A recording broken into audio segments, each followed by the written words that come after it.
एक बार राजा और दीवान बगीचे में बैठे थे। अचानक राजा ने दीवान से पूछा कि क्या तुम किसी ऐसे इंसान को खोज सकते हो जिसमें अलग अलग बोली बोलने की खूबी हो। दीवान ने कहा, मैं एक आदमी जानता हूँ जो तोते की बोली बोलता है, शेर की बोली बोलता है और गधे की बोली भी बोलता है। राजा इस बात को सुनकर हैरत में पड़ गए। उन्होंने दीवान को कहा कि अगले दिन उस आदमी को पेश किया जाए। दीवान उस आदमी को अगले दिन सुबह दरबार में ले गए और उसे एक छोटी बोतल शराब पिला दी। अब हल्के नशे की हालत में शराबी राजा के आगे खड़ा था। वह जानता था कि दारू पीकर आया जानकर राजा सजा देगा, इसलिए वह गिड़गिड़ाने लगा और राजा की खुशामद करने लगा।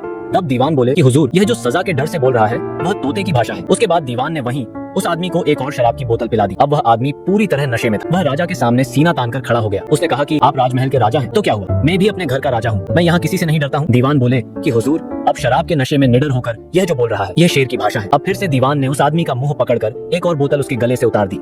इस बार वह आदमी लड़खड़ाते गिरते पड़ते हुए जमीन पर लेट गया और हाथ पांव हवा में भांजते हुए मुंह से उलझुल आवाजें निकालने लगा। अब दीवान बोले कि हुजूर, अब यह जो बोल रहा है वह गधे की भाषा है।